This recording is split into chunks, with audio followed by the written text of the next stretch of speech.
কি আদৌ হচ্ছে? বানপ্রস্থ মানে ভোগ নয়, ভজন সঙ্গিনী, শয্যা সঙ্গিনী নয়। ভজনে সহায়তা করবে, ভোগ জাগরণ তো করেই নিল, এবার ত্যাগ করবে, যাওয়ার রাস্তাটা পরিষ্কার করার চেষ্টা করবে। আজকে ধামগুলোতে অনেক সময় দেখা যায় এই সকল কার্য করে ধামের যে মহিমা, দামের যে মূল শক্তি, সেটাকে ধীরে ধীরে নষ্ট করা হচ্ছে। এটা ভাগবত মাহাত্ম্যে পদ্মপুরাণ বলছেন, দামের মাহাত্ম্য কলিযুগে ধীরে ধীরে লুপ্ত হয়ে যাবে, মহিমা দিন দিন স্খলিত হয়ে যাবে। কারণ এই ধামে জড় সুখ প্রাপ্তির জন্য, জড় বাসনায় অনেক লোক গিয়ে সেখানে বসবাস করবে। এই জন্য ধাম দর্শন করতে হবে মরমী ভক্তের সঙ্গে। ওই জায়গায় গিয়ে যদি আমি কোনো পাপ করি, ক্ষমা নাই, আমার গৃহে আমি পাপ করছি, সেটা আলাদা বিষয়। কিন্তু ধামে গিয়ে যদি কেউ পাপ করে, গত বছর আমি নাম বলবো না, বাংলাদেশ থেকে কিছু লোক ধাম পরিক্রমায় এসেছেন, মায়াপুর আমার সঙ্গে সাক্ষাৎ হলো। আমি প্রচারে যখন এসেছিলাম তখন তাদের মাঝে একজন হাই স্কুলের শিক্ষক, তিনি বলছেন এই 1 মাসের জন্য আসলাম ধাম পরিক্রমায়, আমার জীবন সার্থক হয়ে গেল। যখন আমি তাজমহল যখন দেখেছি, তার জীবন সার্থক হয়ে গেছে। আর বৃন্দাবন গেল, জীবন সার্থক হলো না। পুরী দর্শন করলো, জীবন সার্থক হলো না। গত বছর পুরী ধামে, এখানে অনেক কাকদ্বীপের মায়েরা আমার সঙ্গে গিয়েছে, পুরী ধাম গিয়ে দেখবেন এই ধামের একেবারে ধামে সমুদ্রের তীরে, যে সমুদ্রকে মহাপ্রভু মহাতীর্থ বলছেন, হরিদাস ঠাকুরকে যখন এই সমুদ্রে স্নান করানো হলো, আজ থেকে সমুদ্র মহাতীর্থ হলো। অথচ সেই সমুদ্রের দাঁড়ে মদের দোকান। মানুষ এখন পুরী ধামে যায় হানিমুন করার জন্য, ধাম দর্শনের জন্য নয়। ধাম যদি হানিমুনের জায়গা হয়, অনন্তকাল তুমি নরকে বাস করবে।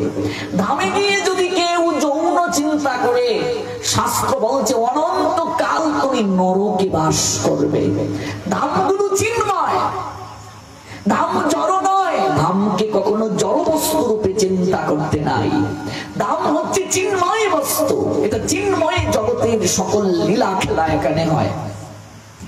সমুদ্রের তীরে মদের দোকান, আমি দেখি অবাক, ধামের মাঝে মদের দোকান, আর সেখানে সমুদ্রের মাছ ভাজা হচ্ছে, মদের বোতল 1 হাতে নিচ্ছে, আর এরকম সেখানে মাতলামি চলছে। আর আসার সময় একটু জগন্নাথকে দর্শন করে আমি পুজো দিয়ে চলে আসলাম। আদৌ কি সেই জন্য ধামে যাওয়া? আদৌ কি সেই কারণে আমি ধাম পরিক্রমা করব? ধাম পরিক্রমায় ভক্তি লাভ হয়। কোন প্রসঙ্গ থেকে গেলাম? শ্রদ্ধা যারা আছে তারা এই ভাগবত পাঠে এসেছে, শ্রদ্ধা যাদের আছে তারাই ধামে যায়। আর 4 প্রকার ভক্ত, 4 প্রকার ভক্তরাই ভগবানকে আরাধনা করে। তার মধ্যে প্রথম প্রকার হচ্ছে আর্ত, যারা বিপদে পড়ে ভগবানকে ডাকে, বিপদে পড়েছে ভগবানকে ডাকে, সে আর্ত। দ্রৌপদী আর্ত ভক্ত। সেই সময়ে বস্ত্র টানছে দুঃশাসন, তখন তিনি বিপদে পড়ে ভগবানকে ডাকছেন, হে মধুসূদন জনার্দন, হে বিপদ হারি, তুমি আমায় কৃপা করে রক্ষা করো। জটিল আর্তভক্ত, ভয় পান তিনি। মা বলে দিয়েছেন এই জঙ্গলের মাঝে তোর দাদা মধুসূদন আছে, তুই ডাকবি তাকে প্রাণ ভরে, দেখবি তোর দাদা এসে তোকে দর্শন দেবে। মা বলে দিয়েছেন। মায়ের কথায় বিশ্বাস রেখে সরল মনে জটিল মধুসূদন দাদাকে ডাকতে ডাকতে তার দর্শন পেয়ে গেল। অর্থাৎ ভক্ত, অর্থাৎ কি কোনো কিছু প্রাপ্তির জন্য মানত করে যে ভগবানকে ডাকে, মানত বুঝো মা, কোনো কিছু চেয়ে যে ভগবানকে ডাকে, ঠাকুর আমার ব্যবসাটা যেন ভালো যায়, ঠাকুর আমার ব্যবসা যেন ভালো হয়, এই যে এরকম করে যারা ভগবানকে ডাকে, আমার ছেলেটা যেন গোল্ডেন প্লাস পায়, এরকম ডাকে যারা, আমার এই ইচ্ছেটা যেন পূরণ হয়। আছে কি না এমন ভক্ত? আমার যেন এই ইচ্ছে পূরণ হয়। আমরা তো এই ভক্তের বলে, আমি নিজেও রে মা, আমি নিজেও, আমরা ভগবানকে গিয়ে প্রণাম দিয়ে কত কিছু বলছি। তুমি আমাকে এই দাও, আমাকে এই করো, সেই করো। একটিবারও কি ভগবানকে গিয়ে জিজ্ঞেস করি, ঠাকুর তুমি ভালো আছো? কেউ আছে কি বলুন? ভগবানকে গিয়ে প্রণাম দিয়ে প্রথমে বলছেন, এত গরম যে পড়ছে, তোমার কষ্ট হচ্ছে না তো এখানে বসে?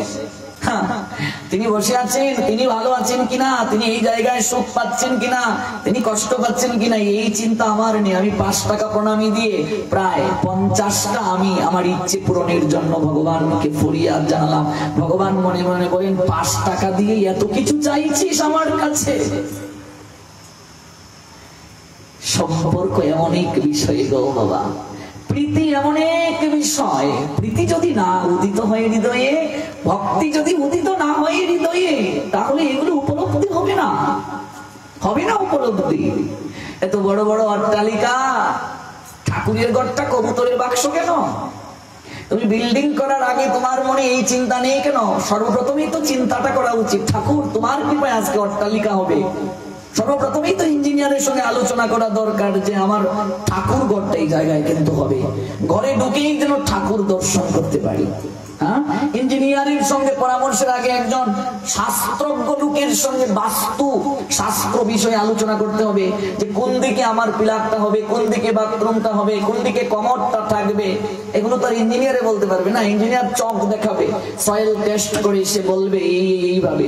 এটা তো একজন শাস্ত্র তত্ত্ববেত্তা ছাড়া কেউ বলতে পারবে না।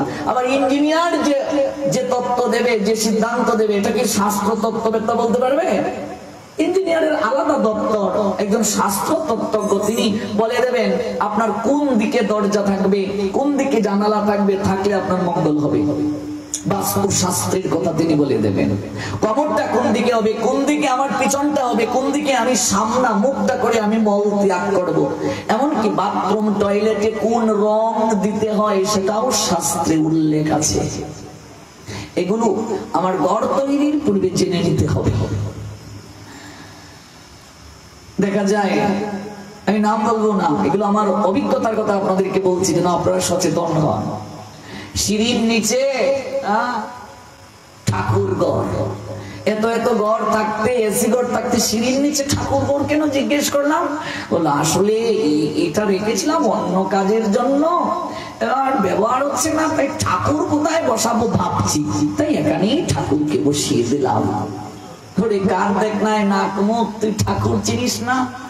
তুই ল্যাংটা হয়ে এসেছিলি জগতে, ল্যাংটা যাবে তুই, লজ্জা নিবারণের কাপড়টাও নিয়ে যাবি না, শুয়ের অগ্রভাগে যতটা মাটি ধরে ততটাও নিয়ে যেতে পারবি না। ভগবান সকল কিছু দিলেন কৃপা করে, অথচ আমি এত বড় অট্টালিকা করলাম, ভগবান কোথায় রাখবো জায়গা পাচ্ছি না, তাই সিঁড়ির নিচে ঘরটাতে ছোট্ট একটা কুটুরি, তার মাঝে আমি ভগবানকে বসিয়ে দিলাম। দুর্ভাগ্য এটা আমার জীবনে। আবার এক জায়গায় গেলাম 5 তলার উপরে ভগবান, এবার আমাকে নিয়ে তুলছে, গরমের মাঝে কষ্ট হচ্ছে, আর যে লোক আমাকে নিয়ে তুলছে সে খুব হাঁপিয়ে যাচ্ছে। আমি বললাম বাবা 5 তলার উপরে ঠাকুর কেন? বলে ঠাকুর সবার উপরে। আমি বললাম আপনি উঠেন, আপনার যে অবস্থা, আমার তো মনে হয় 1 সপ্তাহে 5 তলায় উঠেন না, ওই সিঁড়ি বাইতে আমার খুব কষ্ট হয়। তো বললাম যে ঠাকুর যে 5 তলার উপরে, তাকে দর্শন হয় না? এই লোকটা কি প্রতিদিন ভগবানকে গিয়ে প্রণাম দেয়? আমার তো মনে হয় না। 5 তলার উপরে ঠাকুর, সে গিয়ে ভগবানকে প্রণাম দেবে? কোনোদিন না, কোনোদিন নয়। ভগবানকে এমন জায়গায় তোমাকে ঘর তৈরি করার সময় বসাতে হবে যেন ঘরে ঢুকেই তুমি ভগবানকে দর্শন করতে পারো, ভগবানকে যেন ঘরটায় ঢুকেই প্রবেশ করতে পারো। ভগবান 5 তলার উপরে বসার জন্য কাঙ্গাল নয়। ভগবান সেই মন্দিরেও থাকেন না যে মন্দিরে ভক্ত নাই। ভগবান মন্দিরের কথা ছেড়ে দিন, বৈকুণ্ঠে পর্যন্ত থাকেন না ভক্ত যদি না থাকেন। নিজে বলছেন নারদকে উদ্দেশ্য করে, নাহম তিষ্ঠামি বৈকুণ্ঠে, আমি বৈকুণ্ঠে অবস্থান করি না, যোগিনাম হৃদয়ে নচ, যোগীদের হৃদয়েও থাকি না। মৎ ভক্তা যত্র গায়ন্তি তত্র তিষ্ঠামি, হে নারদ, হে নারদ, আমার ভক্তগণ যেখানে মিলিত হয়ে আমার গুণ কীর্তন করেন, আমি কেবল সেই স্থানে বিরাজ করি। একা আসি না, রাধারানীকেও নিয়ে আসি। তুলসী মণ্ডপটা গৃহের সম্মুখে হবে, পিছনে নয়। গৃহাঙ্গনে শ্রী তুলসী করিবে স্থাপন, তুলসী বিহনে গৃহ শ্মশানেরও সম। ভগবানের ঘরটা তোমার যেরকম সামর্থ্য, বিল্ডিং যে হতে হবে তা নয়, ঘুরে ঘুরে থাকো, কিন্তু ঠাকুরকে এমন ভাবে রাখো যেন ঘরে ঢুকি ঠাকুর দর্শন করা যায়। কোথাও যাবে ভগবানকে প্রণাম দিয়ে যাবে, আসার সময় এসে ভগবানকে যেন দর্শন করে, তুলসী মহারানীকে দর্শন করে যেন ঘরে প্রবেশ করতে পারো। আরেকটি কথা, এগুলো আমরা জানি না, এই জন্য এমন হচ্ছে, জানার জন্য বলছি, কষ্ট নেবেন না। আমি কাকদ্বীপে বহু জায়গায় ঘুরে দেখলাম, প্রায় 90 ভাগ তুলসী মণ্ডপ, যে মণ্ডপগুলোর মাঝে ভগবানের চিত্র আছে। কথাটা বুঝতে পেরেছেন? চিত্র মানে বুঝতে পেরেছেন তো?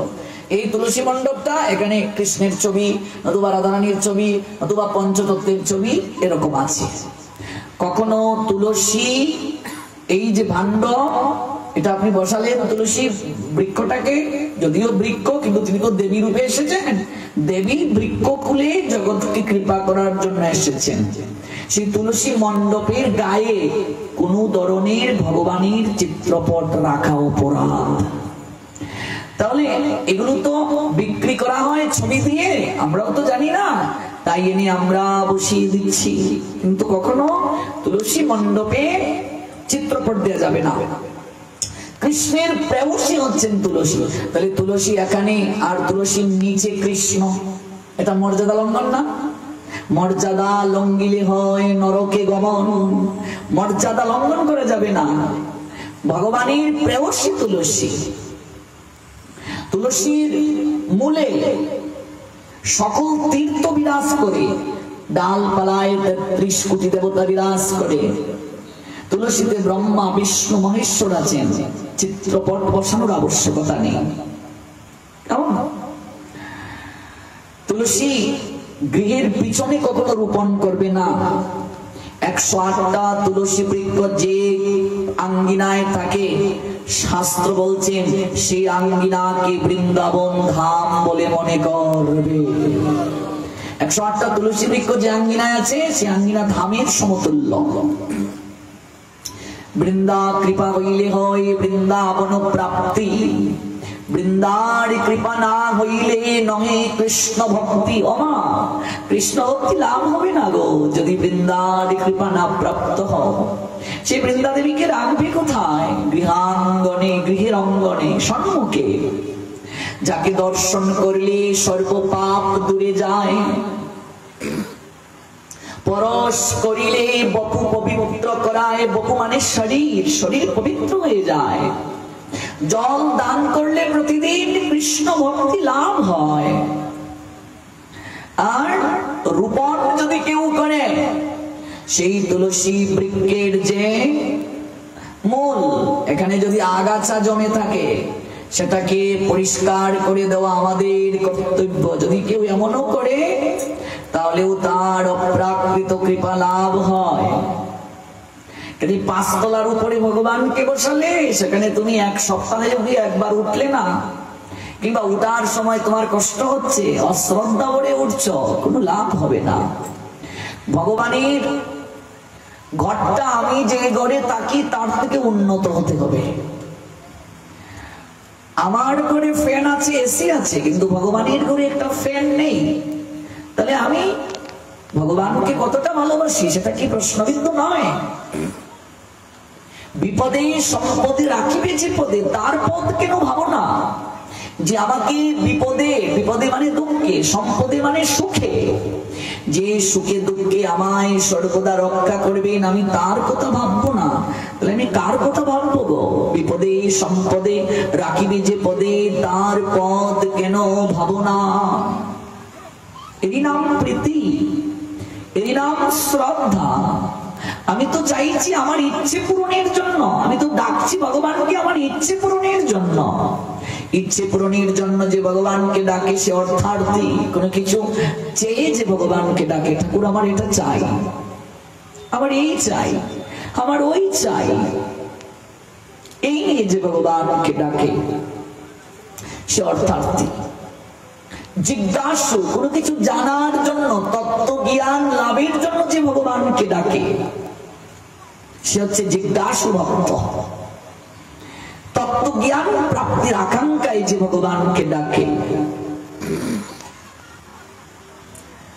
শ্রীমদ্ ভাগবত গীতা বলছেন, কেউ যদি কোনো কিছু চেয়েও ভগবানকে ডাকে তাহলেও সে ভগবানের কৃপা পাবে, তবে সেটা দীর্ঘস্থায়ী নয়, ক্ষণস্থায়ী। কোনো কিছু চাইলেন, ভগবান আপনাকে দিলেন, আপনি যাবেন কোথায়? স্বর্গে। স্বর্গে গিয়ে ভোগ করলেন, ভোগ যখন শেষ, পুণ্য শেষ, আপনাকে আবার ফিরে আসতে হবে। তবে সেটা যদি দেবতার কাছে চান, ওই দেবতা সন্তুষ্ট হলে আপনার ইচ্ছে পূরণ করে আপনার নিকট থেকে চলে যাবে। কিন্তু এই চাওয়াটা যদি গোবিন্দের কাছে চান, তাহলে এখানে একটা বোনাস পাবেন। বোনাসটা কি? অন্য কামি যদি করে কৃষ্ণেরও ভজন, চৈতন্য চরিতামৃত বলছেন, না ভজিতে কৃষ্ণ তারে দেন সচরণ। ভজন করতে হবে না, ভগবান তাকে সচরণামৃত দেন। ভগবান কি বলছেন? আমি বিজ্ঞ সেই মূর্খে বিষয় কেন দেব, সচরণামৃত দিয়া তারে বিষয় ভুলাইব।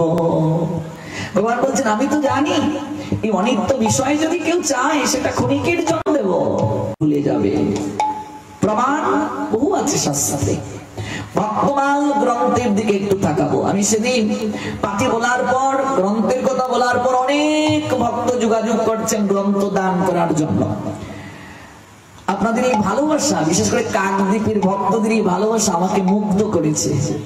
মুখ থেকে একবার বের করলাম যে একটা গ্রন্থ হলেও আপনারা আমাকে দান করে দেন, কারণ আমরা বাংলাদেশে গ্রন্থ পাই না। যদি এখান থেকে আমরা কিছু গ্রন্থ যেগুলো আমার নাই যদি সংগ্রহ করে নিয়ে যেতে পারি, তাহলে প্রচারে সহায়তা হবে। অনেক ভক্ত মানিক প্রভুজির সঙ্গে, তার পরিবারের সঙ্গে, আমাদের সঙ্গে যোগাযোগ করেছেন। আমরা আগামীকাল কলকাতা যাব। কাকদ্বীপে তো আপনারা এগুলো পাবেন না। কলকাতায় যাব, সেখানে গিয়ে আমরা একটা বিশাল লিস্ট নিয়ে যাচ্ছি। সেখানে আমরা মানিক প্রভুজির নিকট থেকে অর্থ নিয়ে অনেক গ্রন্থ কিনে নিয়ে আসবো, যেগুলো আমার কাছে নেই সেগুলো। এখান থেকে আপনারা আপনাদের সামর্থ্য অনুযায়ী যে কটা গ্রন্থ নিয়ে আমাদেরকে দিতে পারেন, দান করতে পারেন, আমরা আপনাদের কাছে কৃতজ্ঞ থাকবো। কেউ অন্তত 1200 টাকা দিয়ে তো একটা গ্রন্থ দিতে পারবেন, কেউ 1500 টাকা, দুজন মিলে তো একটা ভাগ্য দিতে পারবেন, তিনজন মিলে তো অন্তত একটা গ্রন্থ দিতে পারবেন। এই গ্রন্থগুলো থাকবে, আমি থাকবো না একদিন, হয়তো যদি কোনোদিন আমি এই পথে থাকি, আমার স্টুডেন্টরা এগুলো পড়বে, আপনি থাকবেন না, কিন্তু এই গ্রন্থের জ্ঞান একজন থেকে আরেকজনের মাঝে প্রকাশিত থাকবে।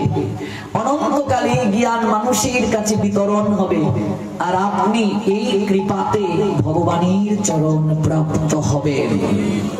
যারা গ্রন্থ পড়তে পারে না, যারা গ্রন্থ পড়ে ভগবানের কথা অন্যকে জানাতে পারে না, অন্তত তারা একটা গ্রন্থ যিনি পাঠ করে জগৎকে জানান, তাকে যদি সহায়তা করে, এটা কম কিসে? দেখুন, আমরা আপনাদের কাছে কিন্তু খাবার চাচ্ছি না, টাকা চাচ্ছি না, বস্ত্র অলংকার চাচ্ছি না, ভগবানের কথা জগতে প্রচার করার জন্য, সমাজের উন্নয়নের জন্য, জগতের উন্নয়নের জন্য আমরা আপনাদের কাছে গ্রন্থ চাইছি।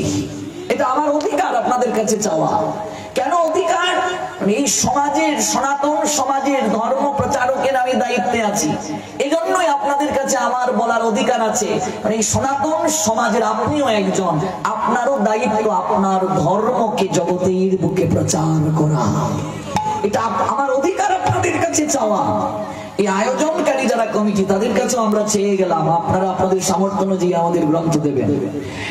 সনাতন ধর্মে কমপক্ষে 10 লক্ষ টাকার গ্রন্থ যদি কেউ কিনে, তাহলে মোটামুটি সে জানতে পারবে আমি 4 থেকে 5 লক্ষ টাকার গ্রন্থ সংগ্রহ করেছি।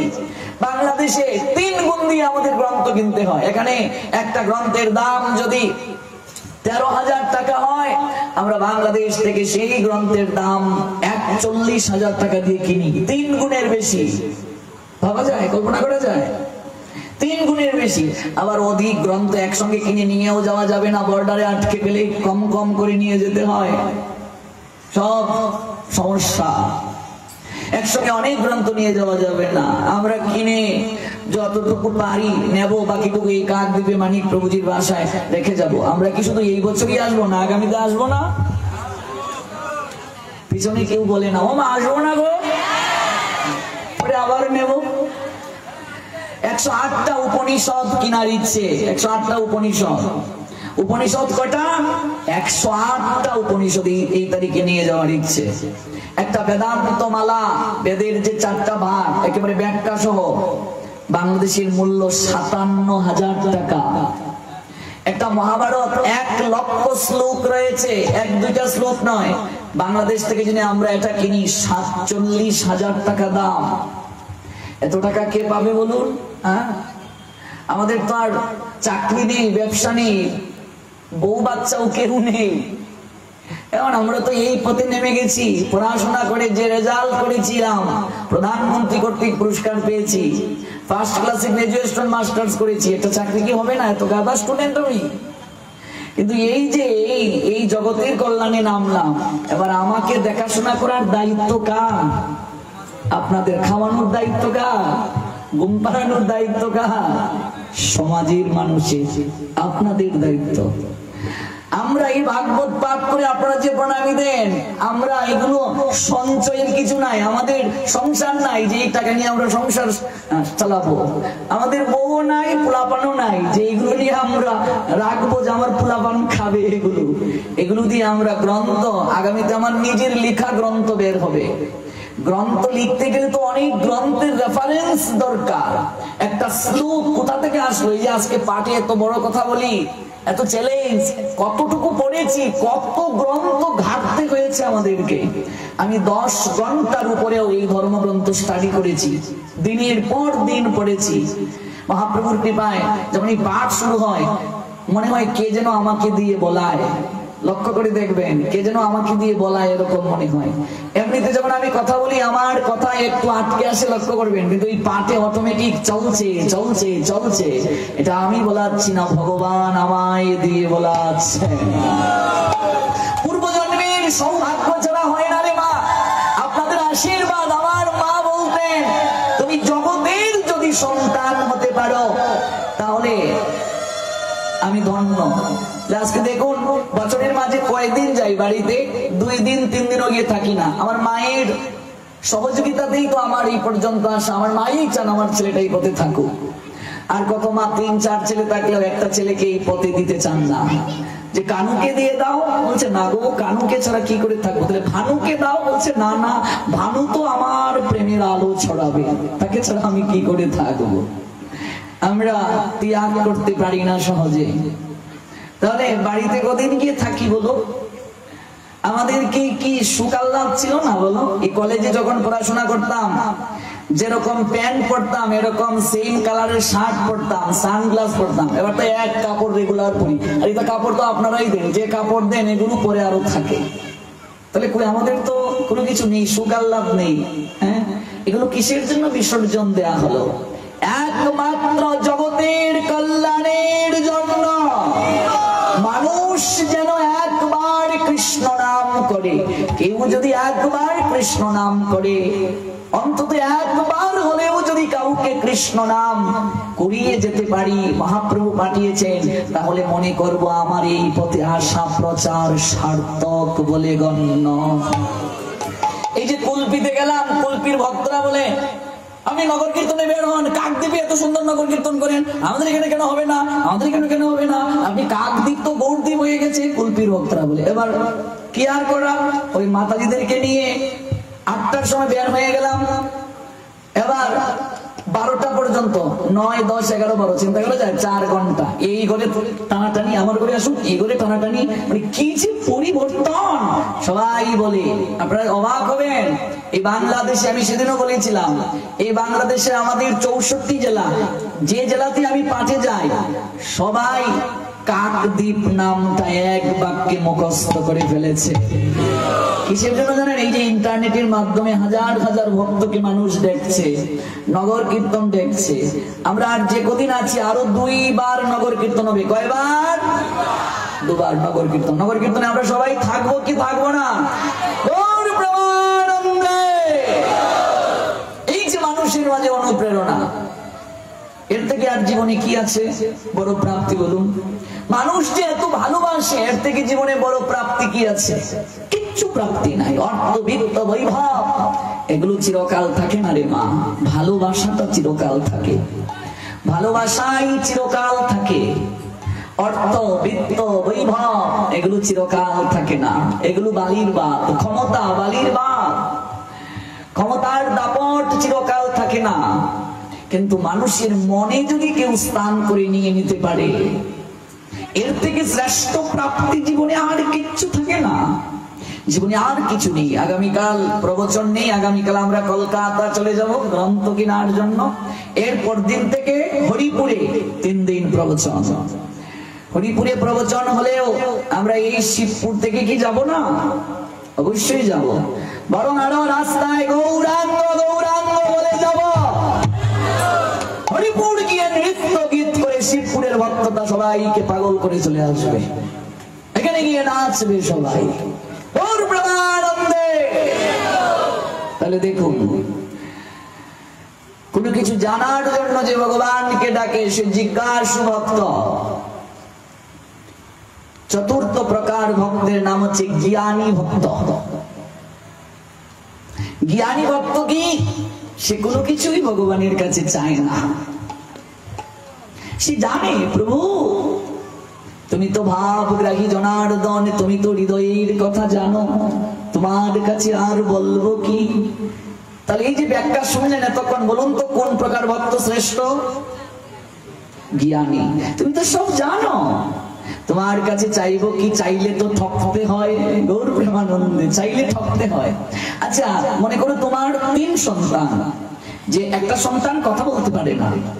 পুজোতে তুমি সবার জন্য কাপড় চোপড় কিনবে, তোমার 3 সন্তানের মাঝে 2 সন্তান বলছে ও মা তুমি আমায় এটা কিনে দাও, ও মা তুমি আমায় এটা কিনে দাও, ও মা আমার এটা লাগবে ওটা লাগবে। আর যেটা বুবা কথা বলতে পারে না, সে তোমার কাছে এসে ফেল ফেল করে তোমার দিকে তাকিয়ে আছে। বলো তো তোমার কোন সন্তানটার প্রতি দৃষ্টি বেশি থাকবে? যে তোমায় কি কিছু বলে না তার প্রতি দৃষ্টি বেশি থাকবে। বাজারে গিয়ে যখন কাপড় চোপড় কিনবে, ওই 2টা সন্তান তো বলে দিয়েছে, যে বলে নাই তার কথা আগে মনে হবে। ভগবান বলছেন যে আমার কাছে চায় না, আমি নিজ থেকে সব কিছু তাকে দেই। আর যে আমার কাছে চায়, সে যা চায় তা দিয়ে তার কাছ থেকে জনমের তরে বিদায় নিয়ে চলে যায়। আর যে আমার কাছে কিছু চাই না, আমি তাকে সব দেই। এমনকি আমি নিজেও সেই ভক্তের অধীন হয়ে যাই। আমি নিজেও সেই ভক্তের অধীন হয়ে যাই, যে আমার কাছে কিছু চাই না। ভগবান তোমার কাছে চাইবো কি ঠাকুর? তুমি তো সবই জানো, আমার অন্তরের কথা তুমি তো জানো। তুমি করিয়া সৃজন প্রভু করতেছ পালন, তুমি বিনা বান্ধব কেহ নাই রে ত্রিভুবন। তোমার ধন তোমায় দিতে মতি যেন রয় মনে। প্রমাণ ভগবান কৃষ্ণের যিনি গুরুদেব, ভগবান কৃষ্ণের গুরুদেবের নাম কি? ভগবান কৃষ্ণের গুরুদেবের নাম কি গো? কোন মুনি? আমি একটু ভুলে গিয়েছি, একটু মনে করিয়ে দাও। কি? সন্দীপনী মুনি ভগবান কৃষ্ণের গুরুদেব। তিনি যখন গুরু আশ্রমে ছিলেন, ভগবান কৃষ্ণের গুরুদেব যখন গুরু আশ্রমে ছিলেন, যখন গুরুদেবের কাছে পাঠ শিখছেন, এতটাই তিনি হাবাগোবার মতো ছিলেন। গুরুদেব যা বলতেন তাই তিনি স্মরণ করতেন, তাই তিনি এক বাক্যে গ্রহণ করতেন। গুরু নিষ্ঠা দেখো। এবার গুরুদেব বলছেন এই খড়ের ঘরটাতে আগুন লাগিয়ে দেয়। সন্দীপনী মুনি গিয়ে, তখন তো আর সন্দীপনী মুনি হননি, বালক তিনি গিয়ে ওই খড়ের ঘরটার মাঝে আগুন লাগিয়ে দিয়েছে। আর বাকি পাঠশালার স্টুডেন্ট যারা, শিক্ষার্থী যারা, ওটাকে কান ধরে এনেছে, তুই খড়ের ঘরে আগুন লাগিয়ে দিয়েছিস? বলছি গুরুদেব বলেছেন তাই আগুন লাগিয়ে দিয়েছি। এই গুরুদেব বললেই তুই আগুন লাগিয়ে দেবে? তোর বিচার ক্ষমতা নেই, তোর বিবেক নেই, তোর জ্ঞান নেই। গুরুদেব মৃদু মৃদু হাসছেন। কি রে তুই আগুন লাগিয়ে দিলে? বলছে গুরুদেব আপনি বলছেন তাই, আমি বললি তাই করবে। যা ওই লাভ দিয়ে ওই ডুবাই পড়। সঙ্গে সঙ্গে গিয়ে লাভ দিয়ে ডুবাই পড়ে গেছে। এবার গুরুদেব বলছেন তোকে আমি আর কিছু বলবো না রে বাবা, কখন কি বলবো, আর তুই কি থেকে কি করে ফেলবি।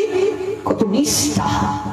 সেই গুরুদেব যখন বয়স্ক হয়ে গেলেন, সকল শিষ্যদেরকে ডাকছেন, ওরে তোরা আমার কাছে আয়, আমি আর বেশি দিন এই জগতে থাকবো না রে, আমি কদিন পরেই চলে যাব, আমার ডাক এসে যাচ্ছে। তাই আমি সারা জীবন যা কিছু আমি সারা জীবন পেয়েছি, তোরাই তো আমার সন্তান, তোদেরকে আমি সব কিছু ভাগ করে দিয়ে যেতে এসেছি। তোমরা আমি মরে যাওয়ার পর তোরা লড়াই করবে। দেখবেন গুরুদেব দেহ রাখার পরই আজকাল মঠ মন্দিরগুলোতে পুলিশ আসছে, শিষ্যরা মারামারি করছে কে এই সিংহাসন দখল করবে। হ্যাঁ, আমরা ভজন করতে আসি সংসার ত্যাগ করে, আর এখানে এসেও আমরা কে নেতৃত্ব দেব, কে আসন দখল করবো, এই নিয়ে আমরা মাতুয়ারা আছি। কলিযুগ তো মাগো, এটা কলিযুগ। আমার গুরুদেব এগুলোর পছন্দ কখনো করেন না, এগুলোর পক্ষপাতী নয়। তিনি নিজ থেকে অনেক সময় ত্যাগ করে তিনি চলে আসেন। দ্বন্দ্বে কলহে তিনি কখনো জড়াতে ইচ্ছুক নন। ভজন নিষ্ঠা তার এত প্রগাঢ়। তোরা কে কি চাস আমার কাছে বল। কতজন কত কিছু চাইছে, উৎকৃষ্ট জিনিসটি গুরুদেবের কাছে চাইছে। হাবাগুবা যে শিষ্যটা, গুরুদেব বলছেন খড়ের করে আগুন লাগিয়ে দে, আগুন লাগিয়ে দিল, ডুবাই গিয়ে লাভ দিল, সে কিছুই চাইলো না, বসে রইল। কিরে তুই কিছু চাইলি না? সবাই কত কিছু চাইলো। বলছি গুরুদেব আমি কি চাইবো আপনার কাছে, আমার কণ্ঠ দিয়ে কথা বের হচ্ছে না। কেন রে? আপনি আমায় ছেড়ে চলে যাবেন, আমাদের ছেড়ে চলে যাবেন।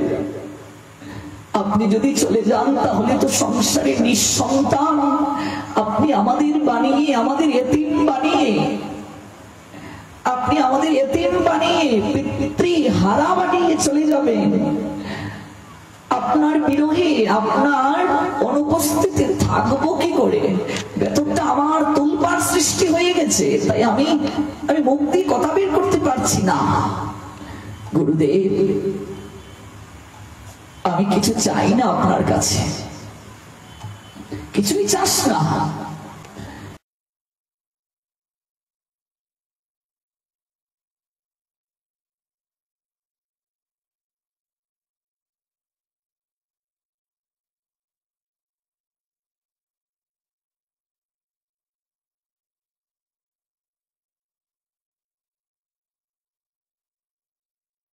গুরুদেবের সন্তান থেকে অধিক প্রিয় হয়।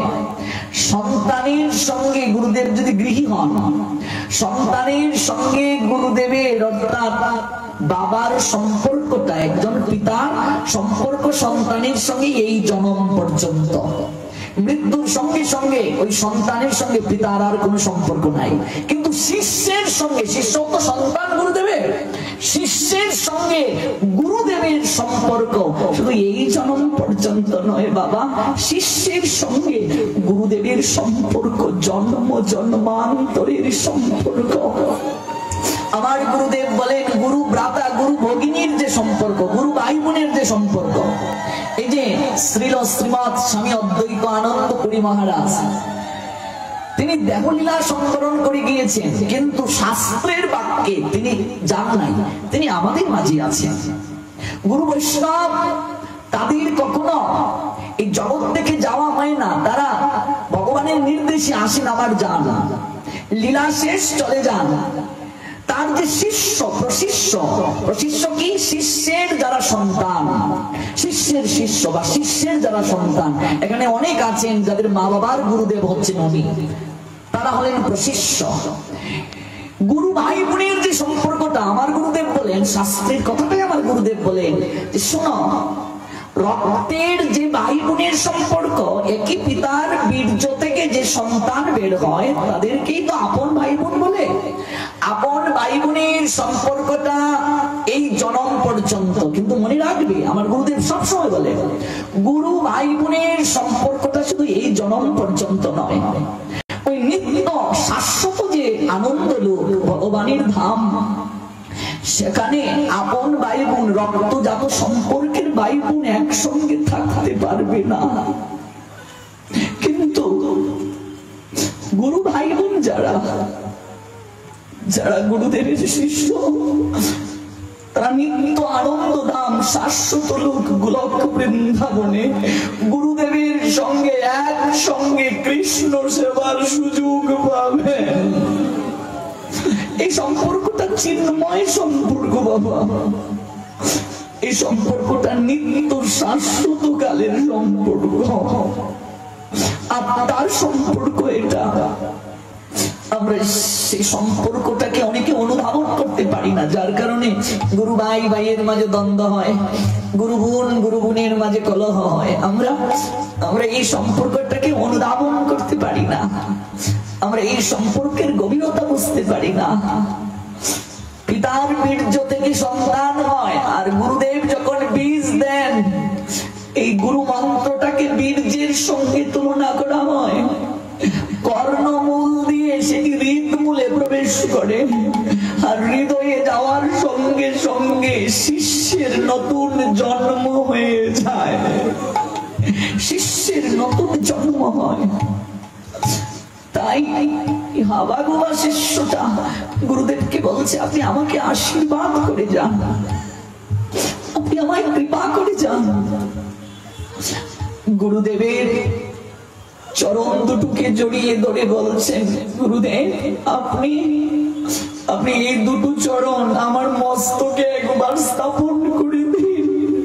অনন্তকালের জন্য আপনি এই চরণ মস্তকে স্থাপন করে আমায় কৃপা প্রদান করে যান, যেন আপনার আদর্শ জগতে আমি মানতে পারি। সেদিন গুরুদেব শিষ্যকে জড়িয়ে ধরে বলেছিলেন, ওরে তুই আমার প্রাণটা কেড়ে নিলে রে, আমার এত এত শিষ্যের মাঝে কেউ তো এই কথা আমায় বললো না রে, ওরা আমার কাছে এই চাইলো ওই চাইলো, সারা জীবন কতজন আমায় কত কিছু দিয়ে গেল, এগুলো ভাগ বাটোয়ারা নিয়ে ওরা মত্ত রইল, আর তুই আমার কাছে এটা চাইলি।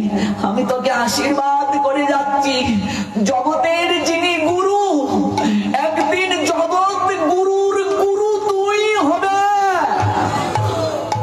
জগতের যিনি গুরু, সেই গুরুর গুরু তুই হবে। জগতের গুরু গোবিন্দ, গোবিন্দের গুরু হলেন শান্তিপুনি মুনি। ভাবা যায়, কল্পনা করা যায় বাবা, গুরু আশীর্বাদের ক্ষমতা। গুরু আশীর্বাদ মানুষকে কোথায় নিয়ে যেতে পারে। সাধারণ মানবকে দেবতার স্তরে পৌঁছে দিতে পারে, সাধারণ মানবকে মহামানবের স্তরে পৌঁছে দিতে পারে। গুরু আর শিষ্যের সম্পর্ক এমন, আমরা গুরুকরণ করি সবাই, কিন্তু সবাই গুরু কৃপা লাভ করতে পারি না। আমরা গুরু ভাই বোন হই, কিন্তু আমরা প্রকৃত পক্ষে গুরু ভাই বোন হওয়ার যোগ্যতা রাখতে পারি না। শিষ্য লাখে লাখে হয়ে গো, কিন্তু গুরু আদর্শ কজন লাভ করতে পারে? কজন লাভ করতে পারে গো? গুরু আদর্শ প্রেম ভক্তি কজন লাভ করতে পারে? এই জন্যই তো বলছেন গুরু চরণ পদ্মের নিয়ায়, পদ্মের মাঝে যেমন মধু থাকে, মধুকর সেই মধু আস্বাদন করে। গুরু চরণে কি আছে? মধু আছে, প্রেম মধু। শ্রী গুরু চরণ পদ্ম কেবলই ভক্তি শব্দ। বন্দময়ী সাবধান মতে, কিভাবে বন্দনা করবে? সাবধানের সঙ্গে, যেন অপরাধ না হয়। যাহার প্রসাদে ভাই এই ভব তরিয়া যাই, কৃষ্ণ প্রাপ্তি হয় যাহা হইতে। প্রসাদ মানে কৃপা, গুরু কৃপায় কৃষ্ণ প্রাপ্তি হয় গো। প্রসাদ মানে কি? কৃপা। যাহার প্রসাদে ভাই এই ভব তরিয়া যায়, এই ভব সমুদ্র একমাত্র গুরু কৃপায় তরিয়ে যাওয়া সম্ভব, আর কোনো কিছু দ্বারা সম্ভব নয়। যাহার প্রসাদে ভাই এই ভব তরিয়া যায়, কৃষ্ণ প্রাপ্তি হয় যাহা হইতে। গৌরীদাস পণ্ডিত